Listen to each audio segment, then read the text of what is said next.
भारत माता की, भारत माता की, भारत माता की।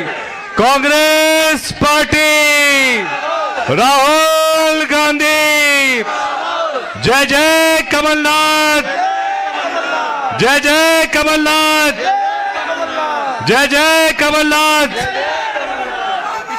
आज हमारे सिरोंज में मध्य प्रदेश शासन के पूर्व मुख्यमंत्री और हम सबके नेता आदरणीय कमलनाथ जी सालों बाद यहां पधारे हैं।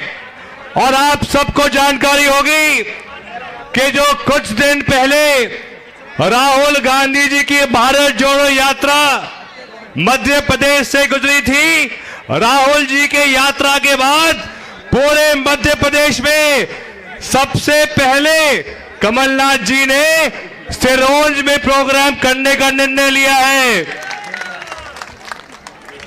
मैं तो आप सबका सिर्फ 5 मिनट लूंगा।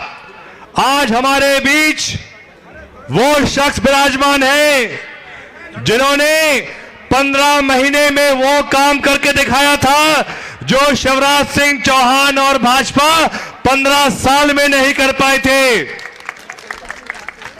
हम दावे के साथ कह सकते हैं कि जब वचन पत्र में कमलनाथ जी ने कहा था कि किसान कर्ज माफी होगी, और जब 15 महीने की सरकार थी, कमलनाथ जी मुख्यमंत्री थे, सचिन यादव जी कृषि मंत्री थे, उस समय अकेले 15 महीने में लगभग 20 लाख से अधिक किसानों का पूरे मध्य प्रदेश में कर्ज माफ हुआ था।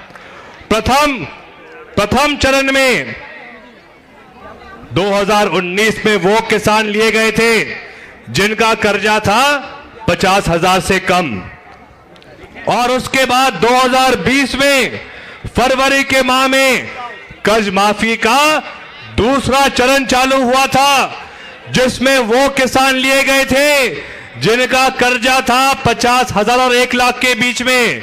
लेकिन उसी समय सिंधिया जी बिक गए और हमारी सरकार नहीं बच पाई।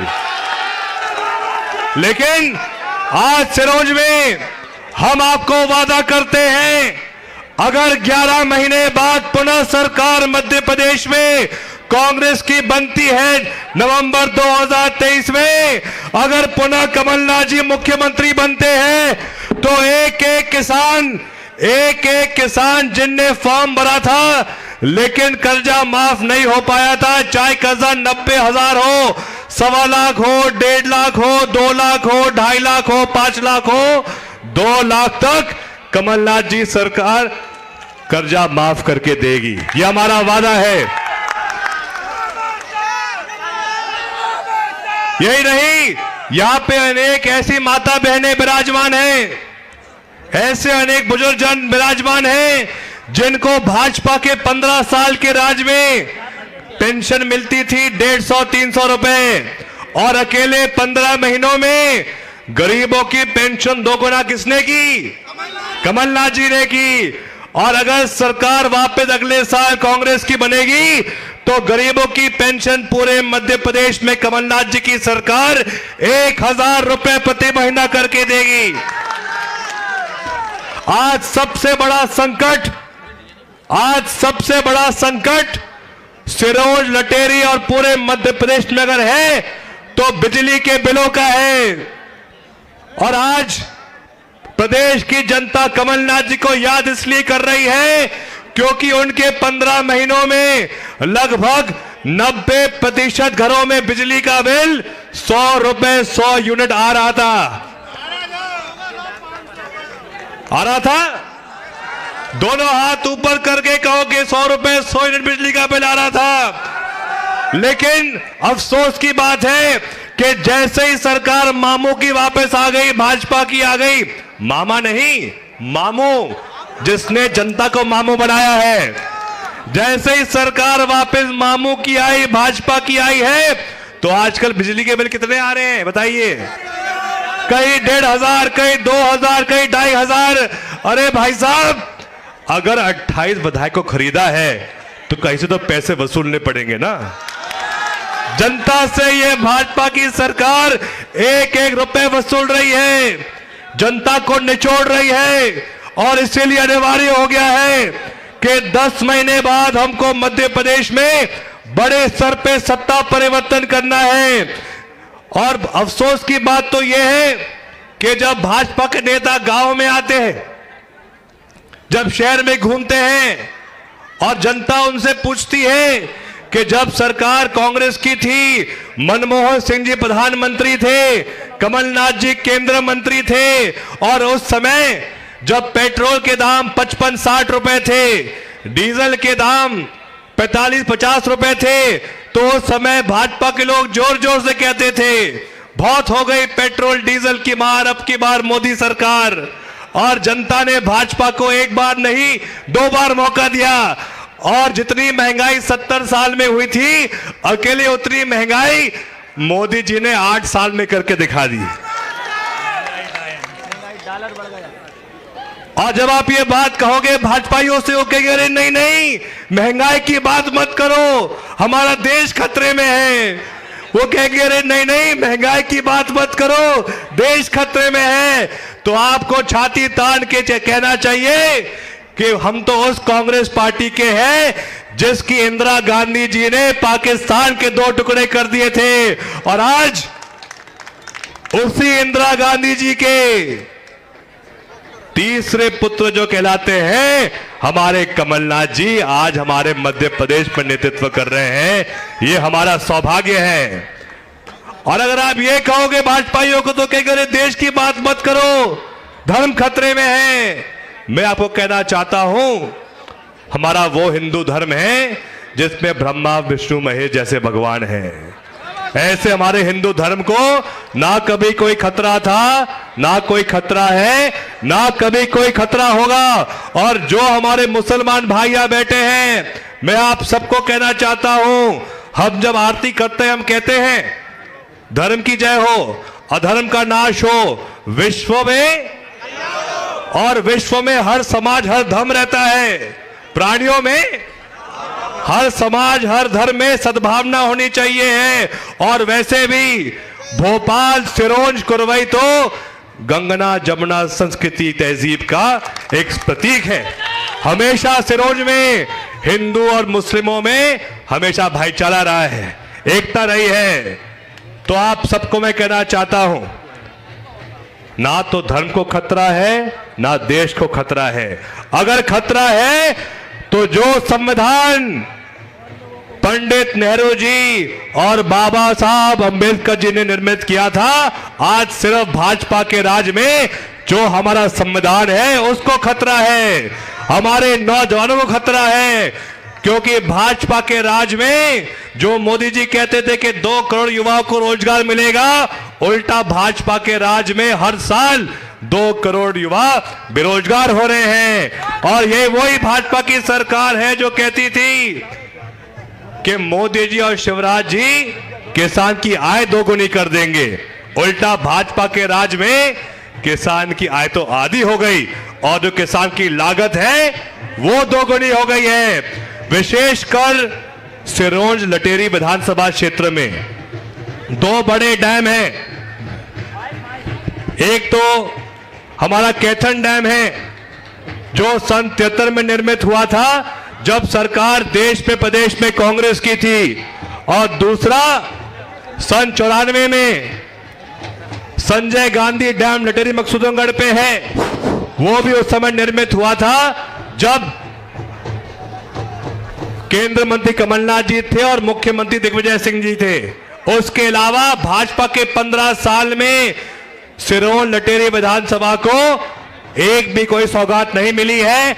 अब मैं आप सबका और समय नहीं लेना चाहता हूं, क्योंकि हम सब हमारे प्रदेश के भावी मुख्यमंत्री कमलनाथ जी को सुनना चाहते हैं। जोर से तालियां कमलनाथ जी के लिए। और आप सब मेरे साथ एक ही वाणी में कहो, जय जय कमलनाथ, जय जय कमलनाथ, जय जय कमलनाथ। प्रदेश का मुख्यमंत्री कैसा हो,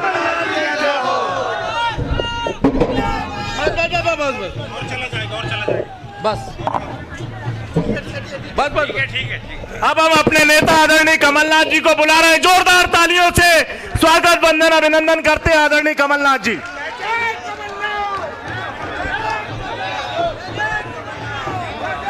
जयवर्धन सिंह जी, शशांक भार्गव जी, प्रताप भानु शर्मा जी, प्रभु सिंह ठाकुर जी, शैलेंद्र पटेल जी, ये अब आप सब चुप रहिए। यहाँ शैलेंद्र पटेल जी, वीर सिंह रघुवंशी जी, नर्मदा प्रसाद शर्मा जी, श्रीमती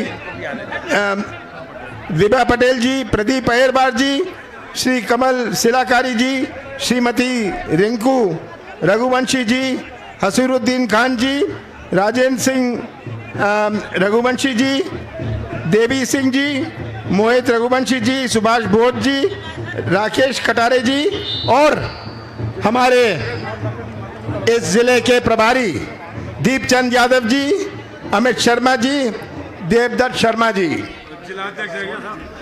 जिलाध्यक्ष निशंक, वो तो सबसे पहले मैंने कह दिया। सभी यहाँ आदरणीय बुजुर्गों, भाइयों और बहनों, बहुत खुशी हुई बहुत समय बाद सिरोंज आकर। आपने इतनी संख्या में आप यहाँ आए, आपने मुझे बल और शक्ति दी, मैं आपको धन्यवाद देता हूँ।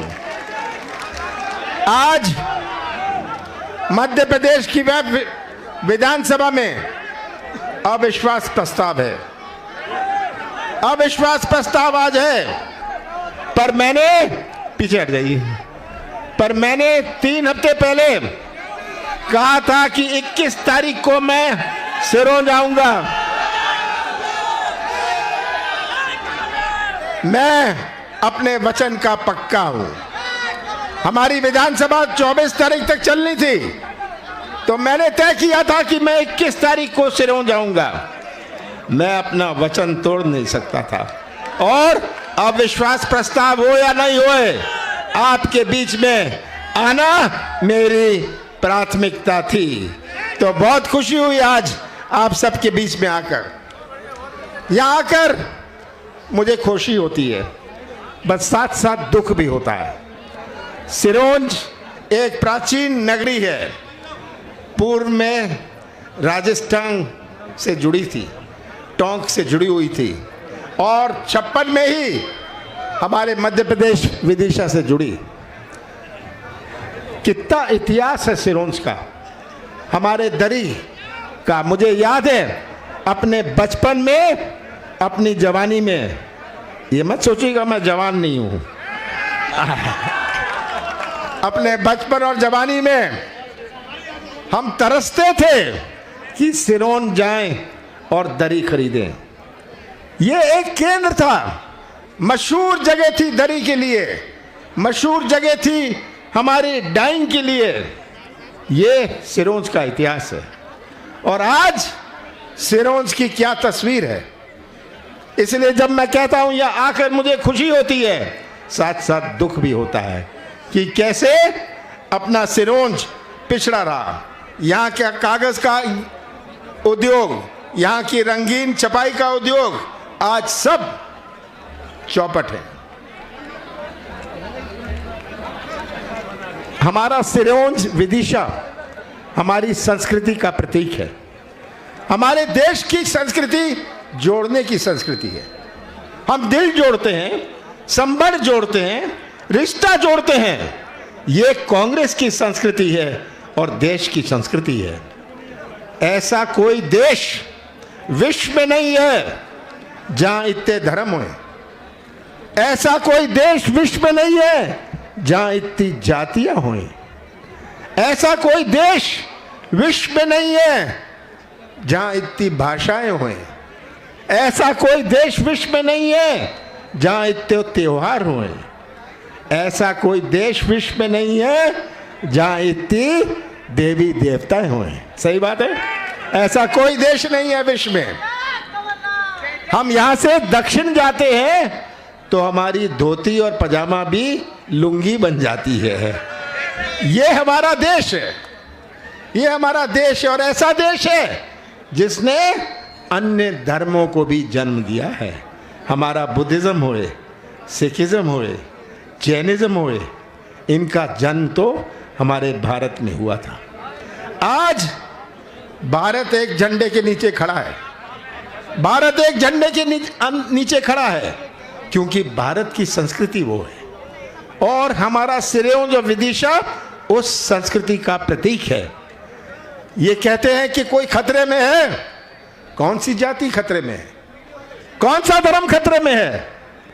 आज ये विवाद पैदा करके इतने सालों बाद तमिलनाडु में इन्होंने शुरू किया। आप पढ़ते हैं, हिंदी और तमिल का विवाद पैदा किया। खालिस्तान का नारा नहीं सुना था। 30-35 साल हमने खालिस्तान का नारा नहीं सुना था। आज पंजाब में खालिस्तान का नारा लग रहा है।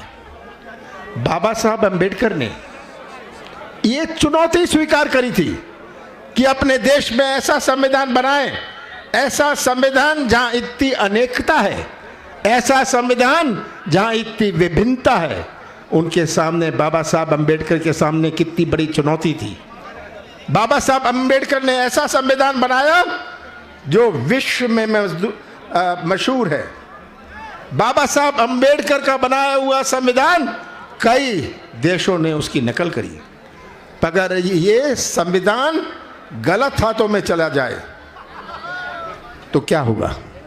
ये आज प्रश्न है कि अगर संविधान गलत हाथों में चला जाए, आज हमें तय करना होगा कि हम कौन से रास्ते में चलना चाहते हैं, अपने देश की संस्कृति के रास्ते में या मोदी के रास्ते में। ये आज प्रश्न आप सबके सामने है और यही चुनौती हमारे इन नौजवानों के भविष्य के लिए है। हमारी माताएं और बहनें यहां बैठी हैं, कितने प्यार से इन्होंने अपने बच्चों को पाला पोसा है। हम कैसा प्रदेश, कैसा देश आगे आने वाली पीढ़ियों को सौंपना चाहते हैं, ये चुनौती हमारे सामने है। और यही चुनौती आप सबको समझनी पड़ेगी कि किस प्रकार से आज समाज को बांटने का, धर्म को बांटने का अब तो शुरुआत करी है कि धर्म, हिंदू धर्म खतरे में है। कौन से खतरे में है? मैं हिंदू हूं, मैं गर्व से कहता हूं मैं हिंदू हूं, पर बेवकूफ नहीं हूं। ये प्रचार करेंगे, दुष्ट प्रचार करेंगे ताकि आवाज बढ़ जाए। जातियों को बांटने का प्रयास करेंगे, जातियों को एक दूसरे को भड़काएंगे ताकि इनकी आवाज दब जाए। क्योंकि अगर एक आवाज हुई तो बड़ी ऊंची आवाज होती है। ये इनका प्रयास है और इसी से आपको सावधान रहना है। 2018 में, दिसंबर 18 में, 15 साल बाद कांग्रेस की सरकार बनी थी। आपने मुझे जिम्मेदारी दी थी, 15 साल बाद बनी थी। कैसा प्रदेश शिवराज सिंह जी ने मुझे सौंपा था? एक ऐसा प्रदेश 2020 में, 2018 में शिवराज सिंह जी ने सौंपा था मुझे, जहां किसानों की आत्महत्या में मध्य प्रदेश नंबर 1, बेरोजगारी में मध्य प्रदेश नंबर 1, ऐसा प्रदेश सौंपा था जहां महिलाओं पर अत्याचार पे नंबर 1, ऐसा प्रदेश मुझे सौंपा था। 15 महीने थे जिसमें से 2.5 महीने लोकसभा चुनाव और आचार संहिता में गए। 11.5 महीनों में मैंने कांग्रेस की नीति और नीयत का परिचय दिया। कौन सा गुनाह मैंने किया? कौन सा गुनाह मैंने किया कि 27 लाख किसानों का कर्जा माफ किया? विदिशा में 1,02,000 किसानों में का कर्जा हमने विदिशा जिले में माफ किया और 27 लाख पूरे प्रदेश में हमारी कर्जा माफ की नीति का कार्यक्रम चल रहा था। जब इन्होंने सौदा करके सरकार गिरा दी। शिवराज जी, आपने सरकार गिराई किस लिए? आपने सरकार गिराई, चुनी हुई सरकार, सौदे की सरकार बनाई किस लिए? क्योंकि बेरोजगारी देंगे आप, आपने सरकार गिराई कि आप घर घर में शराब देंगे। आपने सरकार गिराई क्योंकि आप किसानों को भटकना पड़ेगा खाद और बीज के लिए, इसीलिए आपने सरकार गिराई। ये तस्वीर आप सबके सामने है। मैंने कौन सा पाप किया कि मैंने बिजली दी 100 रुपए 100 यूनिट। मैंने कहा मुझे कोई कागज नहीं देखना, जिसका 100 यूनिट बिल है उसको 100 रुपए होए। अंबानी का 100 रुपए बिल है, 100 यूनिट का बिल है, वो भी 100 रुपए देगा। सरलीकरण करें। हमारी पेंशन की, गौशाला की मैंने कभी घोषणाएं नहीं करी थी। मैं शिवराज सिंह जी नहीं हूं। शिवराज सिंह जी से तो कोई भी घोषणा करा दे, वो जब तक झूठ ना बोले उनका खाना हजम नहीं होता। और अपने 18 साल में उन्होंने 20,000 घोषणाएं करी हैं। मैं तो शिवराज सिंह जी से हमेशा कहता हूं, शिवराज सिंह जी आ जाइए मंच पर मेरे साथ, मैं अपने 15 महीनों का हिसाब दूंगा जनता को, आप अपने 18 साल का हिसाब दे दो जनता को। सबसे बड़ी चुनौती हमारी बेरोजगारी की है, साथ साथ हमारे कृषि क्षेत्र की है। जब तक किसान की जेब में पैसा ना होए वो किराने की दुकान गांव में नहीं चल सकती। जब तक किसानों की जेब में पैसा नहीं है ये सिरोंज का बाजार नहीं चल सकता। ये आज हमारे कृषि क्षेत्र में हमारा कार्यकाल था। किसानों को भटकना नहीं पड़ता था खाद के लिए, बीज के लिए, सही मूल्य के लिए। हिसाब लगा लीजिए, हिसाब लगा लीजिए पूरे प्रदेश में कितना भाव था मक्का का, कितना भाव था गेहूं का, कितना भाव था अदरक का, कितना भाव था लहसुन का। मैं इस पर निगाह रखता था। ये आज सबके सामने है। कौन सा गुनाह किया जब मैंने ये गौशाले, 1000 गौशाले मैंने बना ली। मैंने कहा मैं जगह जगह गौशाला देना चाहता हूं और तय किया कि हम 20 रुपए पर गाय राशि देंगे। आज 1 रुपए 80 पैसे देते हैं, सब गौशाला बंद हो रही है। ये आज हालत है। कौन सा पाप मैंने किया था, कौन सा गुनाह मैंने किया था? ये तस्वीर आप सबके सामने है। मोदी जी कितनी बड़ी बातें करते थे नौजवानों के बारे में, 2 करोड़ नौजवानों को हर साल रोजगार बनेगा। मैं आज कहना चाहता हूं कि सबसे बड़ी चिंता, इतनी बड़ी संख्या में यहां नौजवान हैं, इनका ही भविष्य अगर अंधेरे में रहेगा, ये कैसा निर्माण करेंगे अपने जिले का, अपने प्रदेश का? यही नौजवान जो भटक रहा है, आज का नौजवान कोई ठेका नहीं चाहता, कोई कमीशन नहीं चाहता, वो तो व्यवसाय का मौका यार अपने हाथों को काम चाहता है। और ये मौके, व्यवसाय के मौके, रोजगार के मौके कोई मंदिर या मस्जिद में जाने से नहीं बनेंगे, तभी बनेंगे जब निवेश आएगा। पर निवेश तो वहां आएगा जहां लोगों को विश्वास है उस प्रदेश में। कोई किसी को मध्य प्रदेश पर विश्वास नहीं, जो अपना सामान केरल और तमिलनाडु में बेचता है। हमारा प्रदेश 5 प्रदेशों से घिरा हुआ है। जो तमिलनाडु और केरला में बेचता है वो पंजाब और हरियाणा में अपना उद्योग लगाता है। क्यों? क्योंकि उसको मध्य प्रदेश पर विश्वास नहीं। मेरा प्रयास था कि हम मध्य प्रदेश की पहचान बनाएं, मध्य प्रदेश की एक ऐसी पहचान बनाएं, विश्वास की पहचान बनाएं। आप भी उसी दुकान में जाते हैं जहां आपको विश्वास हो। निवेश तभी आता है जब विश्वास होता है। ये मैंने शुरू किया था माफिया के अगेंस्ट युद्ध। माफिया के खिलाफ मैंने कहा मैं युद्ध शुरू कर रहा हूं। मैंने शुद्ध का युद्ध शुरू किया कि हमारे बच्चे क्या मिलावटी दूध और मिलावटी मिठाई खाएंगे। शुद्ध का युद्ध मैंने शुरू किया कि मध्य प्रदेश की पहचान बने, एक अच्छी पहचान बने।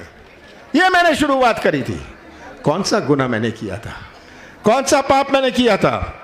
और शिवराज सिंह जी, आप हर साल घोषणा करते हैं मैं 1 लाख लोगों को रोजगार दूंगा। मैं तो कहता हूं आप संविदा वालों को दे दो, जो आप ठेके में देते हो उनको दे दो, आप अतिथि शिक्षक को दे दो। ये तो आप करेंगे नहीं। ये क्या करते हैं? सबसे ज्यादा कर्जा पूरे देश भर में मध्य प्रदेश ने लिया है। कर्जे का क्या करते हैं? कर्जे से बड़े बड़े ठेके देते हैं, ठेके का एडवांस देते हैं, एडवांस से अपनी कमीशन निकालते हैं। इन्होंने तो भ्रष्टाचार की व्यवस्था बनाई हुई है, सिस्टम बना लिया भ्रष्टाचार का। और शिवराज सिंह जी इतने लंबी चौड़ी बातें करेंगे। मैं तो यही कहना चाहता हूं, मुझे मध्य प्रदेश के विदिशा जिले के मतदाताओं पर पूरा विश्वास है। याद रखिएगा, ये 18 साल के भारतीय जनता पार्टी का शासन। याद रखिएगा मोदी जी कैसे कहते थे किसानों को 50% लागत पर नफा होगा, याद है ना?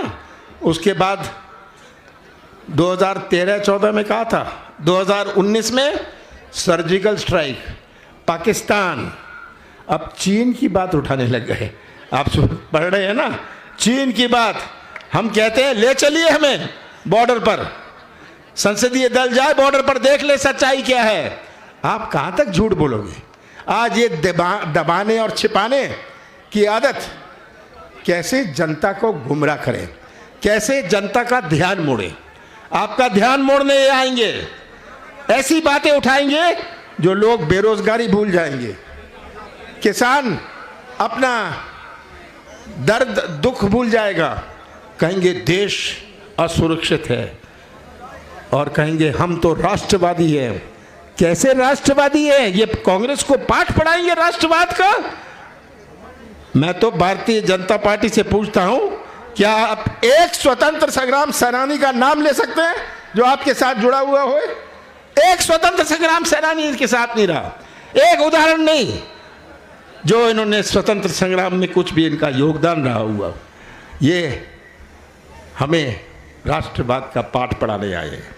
तो मैं तो आपसे इतना ही कहना चाहता हूं, आज भारतीय जनता पार्टी के पास बचा क्या है?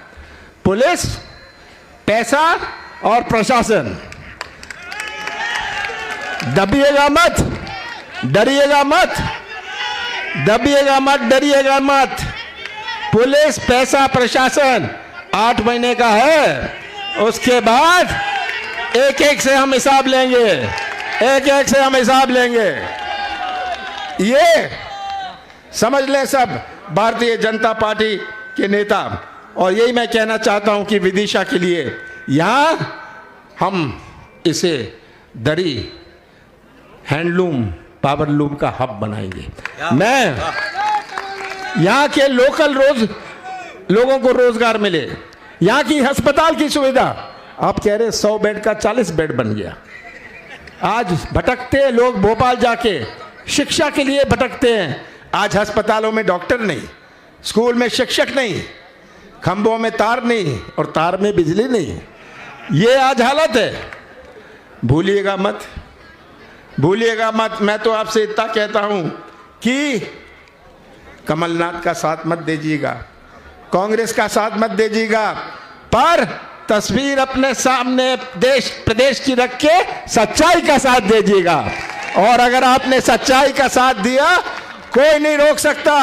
अगर आपने अपनी कमर टाइट कर ली, कोई नहीं रोक सकता कि सिरोंज का झंडा मध्य प्रदेश की विधानसभा में लहराएगा। आप सबका बहुत बहुत धन्यवाद।